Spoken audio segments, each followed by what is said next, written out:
በስመ አብ ወወልድ ወመንፈስ ቅዱስ አሐዱ አምላክ አሜን። ንዓለማት ብፍቅሪ ዝገዝእ ጥንቲ ዝነበረ አልፋ ዓለም ሕሊፉ ዝነብር ኦሜጋ መጀመርታን መወዳእታን ዘይብሉ ናይ አቦታትና አምላኽ ናይ ሰራዊት ጌታ ስለትኽንገር ዘይክእል ምሕረቱ ስለትኽንገር ዘይክእል ፍቅሩን ርህራሄኡን ክብርን ምስጋናን አምልኾን ውዳሴን ስግደትን ንዕኡ ንበይኑ ይግባእ። ንሱ ኣብ ተፀዋዓሉ ካብኡ ዘይትፍለ ቅድስተ ቅዱሳን ንጽሕተ ንጹሃን አቁራሪተ መዓት ናይ ሓዲስ ኪዳን ኩርቤል ዝኾነት ኣዲና ቅድስቲ ድንግል ማርያም ነቲ ኣማናዊ ዝኾነ መግቢ ህይወት ነቲ ኣማናዊ ዝኾነ መስተ ህይወት ስለ ዝሃበትናን ዝወለደትልናን ወዳ ጎይታናን መድሓኒናን ኢየሱስ ክርስቶስ ብዘኽበራን ብዘፍቀራን መጠን ክብርን ምስጋናን ንዓይኹና። ኩሎም መላእክት ነቢያት ሐዋርያት ጻድቃን ሰማዕታት እግዚአብሔር አምላክ ብዝሃቦም ክብርን ማዕርግን ይኽበሩን ይመስገኑን። ናይ ሎሚ መዘራረቢ ኣርእስትና ኣነ መን ዝብል ኃይለ ቃል እዩ። እዚ ሕቶ እዚ ኣብ ኩላትና ዝመጽእ ሕቶ እዩ። መብዛሕትና እዚ ነዚ ቃል እዚ ብዘይምፍላጥና እንጭነቕ፣ ኣብዚ ዓለም እዚኣ ተስፋ ንቑርጽ፣ ኣብዚ ዓለም እዚኣ ከም እምንትን ኮይና ዝተፈጠርና ዝስምዓና ሰባት ኣለና። ግን እዚ ሕቶ እዚ ክንሓትት ግዴታ እዩ። ኣነ መን ኣብዛ ምድሪ እዚኣ ዘለኹስ ንምንታይ ብህይወት ዝነብር ዘለኹሲ ስለምንታይ ኣብ መወዳእታ ዝመውት ንምንታይ ዝብል ሕቶ ኣብ ህይወትና ክመጽእ ግድን እዩ። ስለዚ ሎሚ ነዘን 4 ሕቶ እዚአን ክንምልሰን ክንፍትን ኢና። እግዚአብሔር አምላክ መንፈስ ቅዱስ ትምህርትና ይግለጸልና። ኣነ መን ዝብል ሕቶ እቲ ቀዳማይ ንስኻ ብኣምሳለ ሥላሴ ዝተፈጠርካ ክቡር ፍጥረት ኢኻ። እዚ ድማ ኣቦና ክቡር ዘማራይ ዳዊት ድንቂ ፍጥረት ጌርካ ስለ ዝፈጠርካኒ ኣመስግነካ ኣለኹ ኢሉ ዝዘመረ ንስኻ ድንቂ ፍጥረት ኢኻ። ብመልክዕን ብምስልን ሥላሴ ዝተፈጠርካ ኣብ ዓለም ዘሎ ኩሉ ነገር ክትገዝእ ስልጣን ዝተወሃበካ ብቅድስና እውን ንእግዚአብሔር አምላክ ትመስል ዝተጸዋዕኻ ክቡር ፍጥረት ኢኻ።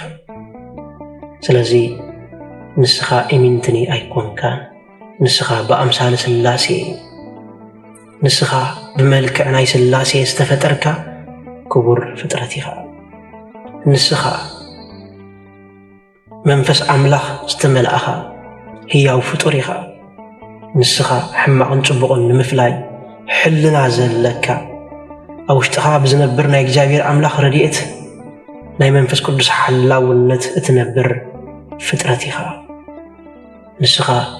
ክቡር ፍጥረት ኢኻ ወገነይ። ንስኻ ዝሓስብን ዝመዛዝንን ኣእምሮ ዘለካ ካብ ኩሎም ፍጥረታት ፍሉይ ኮንካ ዝተፈጠርካ ካብ ኩሎም ፍጥረታት ፍሉይ ኮንካ ዝተፈጠርካ ፍጡር ኢኻ።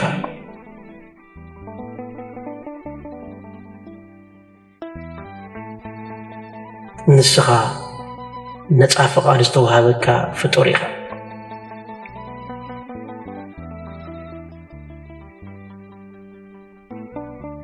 በአእምሮኻን ድሌትካን መሪሕነት እትገብሮም ኩሎም ነገራት ማለት በቀዳማይ ደረጃ ንእግዚአብሔር አምላክ ክትምልኽ፣ ብኻልኣይ ደረጃ ንሕልናኻ ክትእዘዝ፣ ብሳልሳይ ደረጃ ነቲ እትነብረሉ ሕብረተሰብ ክትመርሕ፣ ሓላፍነት ተሰኪምካ ክትጓዓዝ ዝተፈጠርካ ክቡር ፍጥረት ኢኻ።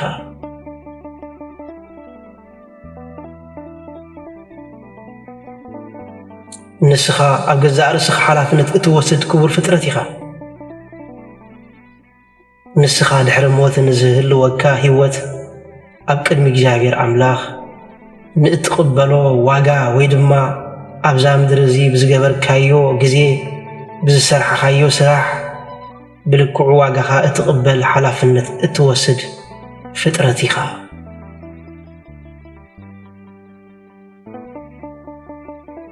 ስለዚ ወገነይ ንስኻ ብኣጋጣሚ ናብዚ ዓለም እዚኣ ዝመጽእኻ ኣይኮንካን። ንስኻ ጽቡቕን ሕማቕን ማሚኻ በቲ ሰናይ መገዲ ክትጓዓዝ ዘለካ ፍጥረት ኢኻ። ንስኻ ንኽብሪ ንስኻ ንቅድስና ንስኻ ንማዕረግ ዝተፈጠርካ ፍጥረት ኢኻ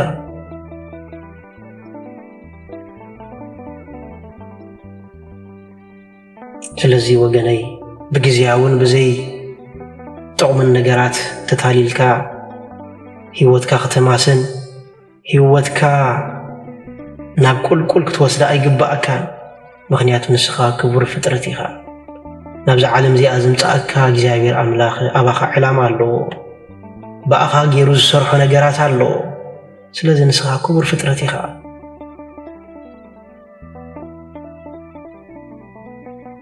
ስለዚ ኣነ መን ዝብል ሕቶ ብሓፂሩ ነዚ ይመስል እቲ ካልኣይ ኣብዛ ምድሪ እዚኣ ዘለኹ ንምንታይ ዝብል ሕቶ እዩ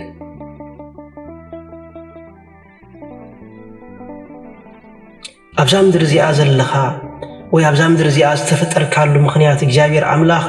ፈታዊ ሰብ ኮይኑ ፈጠረካ ፈጠረኒ ኸይበልካዮ እግዚአብሔር ኣምላኽ ፈታዊ ሰብ ስለ ዝኾነ ኣፍቃሪ ሰብ ስለ ዝኾነ እንሆ ካብ ሓመድ ጠፍጢፉ እስትንፋሱ ብምሃብ ኡፍ ብምባል ህይወት ስኹዓልካ ስለዚ ንስኻ ኣብዛ ምድሪ እዚኣ ዘለኻ ኣብዛ ህይወት እዚኣ ዘለኻ ካብ ፍቕሪ እግዚአብሔር ኣምላኽ ዝተለዓለ እዩ ምክንያቱ ካብ ጭቃ ናብ ሰብ ዝቐየረካ ኣምላኽ እዩ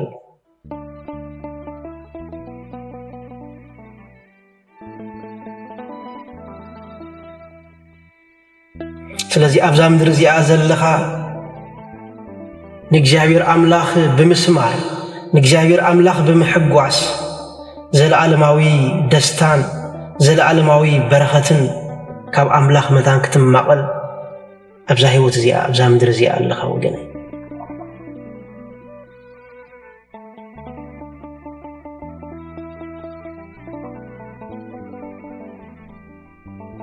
ኣብዛ ምድሪ እዚኣ ዘለኻ ንኹነኔ ኣይኮነን ኣብዛ ምድሪ እዚኣ ዘለኻ ንጥፍኣት ኣይኮነን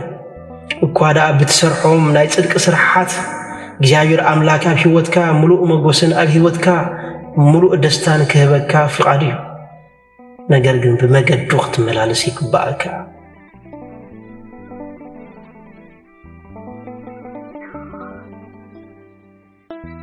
ስለዚ ኣብዛ ህይወት እዚኣ ዘለኻ ዘለዓለማዊ ዘይበርስ ደስታ ንኽትረክብ ኣምላኽ ፈቒድልካ ኣሎ እቲ ምርጫ ናትካ እዩ እግዚአብሔር ኣምላኽ ነዚዩ ኣብ መጽሓፈ ሲራክ ውዑዩን ዝሑልን ኣንቢረልካ ኣለኹ ኢድካ ድማ ኣብ ዝደለኻዮ ኣእትውዎ ዘለካ መብዛሕቲና ምርጫና ካሊኡ ኣብ ክንዲ ብቅድስና ንመላለስ መገዲ ረሲኣ ንመላለስ ኣዚና ብዙሓት ኢና ግን ንስኻ ኣብዛ ህይወት እዚኣ ዘለኻ መታን ሰላሙ ከብዝሓልካ እዩ መታን በረኸቱ ከብዝሓልካ እዩ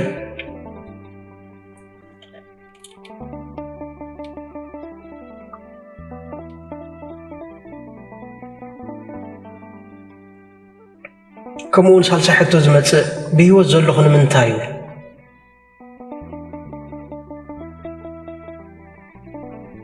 ብህይወት ዝነብር ዘለኹ ኣብዛ ህይወት እዚኣ ኣብዛ ናብራ እዚኣ ንምንታይ ዝብል ሕቶ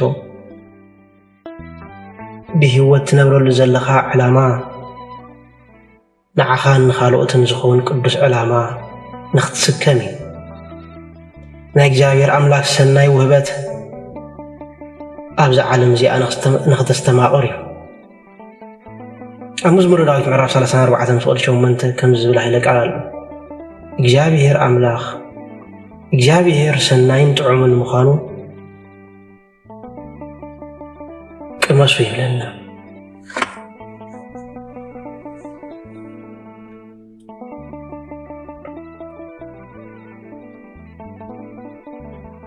ስለዚ ኣብዛ ህይወት እዚኣ ዘለኻ ነፃ ፍቓድካ ተጠቒምካ ኣብዛ ምድሪ እዚኣ ንዝቐርቡልካ ኣማራጺታት ሕማቕን ጽቡቕን ፈሊኻ ንኽትክእል እዩ ኣብዛ ምድሪ እዚኣ ብትሕልፎ ጉዕዞ ህይወት ነታ ተስፋ ትገብረላ መንግስቲ ኣምላኽ መሰረት ስለ ዝኾነካ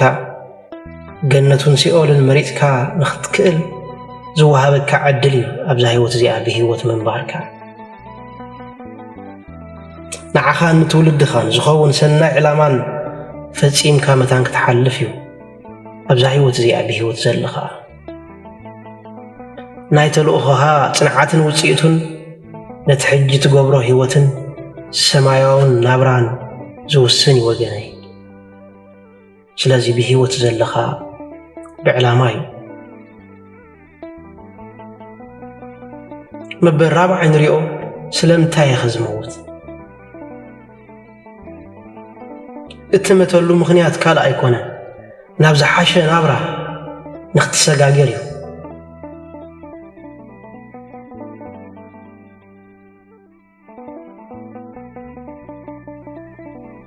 أقدم يقولونتوس معرف كنت فقط شعاتة كم زبل هيلك على له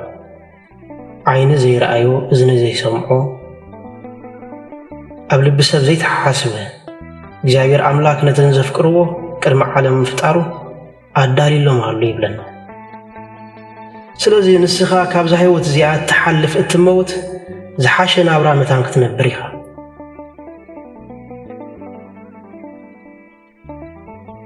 كأون لعلون مستناي كل فترة نافقات زخون جاير أملاك اترخبوا له ما قدس له زخون موت قدن كتموتي خا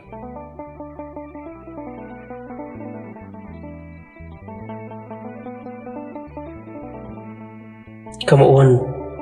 مس قدسان مس ملائكتي حبرت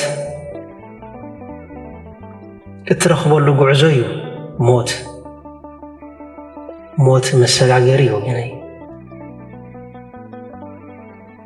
سلازي موتنا مقد طفعات مساغر زي كونس نابز حاشن تصبقن هيوت زسغاغر مقديو ازي اسلچاو نابرا ناي عالم زيا موت زبال مدمدمتا انت زي هلو نيرو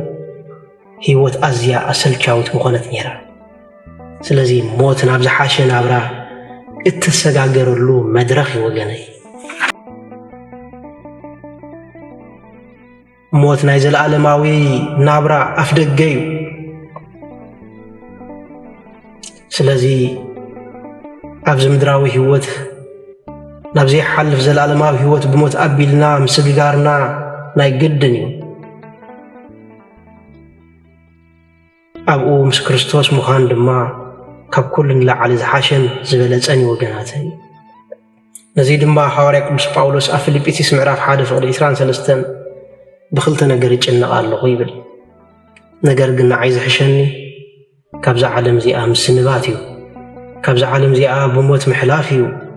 إنه حقوق الجاير أملاخ ينافق الله ومسكرسوس مخان ينافق الله بمبال سجل سلنا سلازي التموت نابز حاشا نابرا نختص عقري وجنري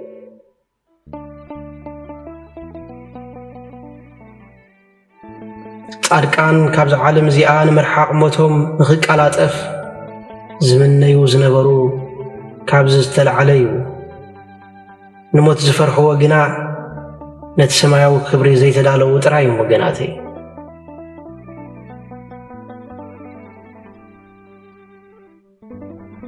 سب زموت موتنا عالم زحاشا مارات سلزخوني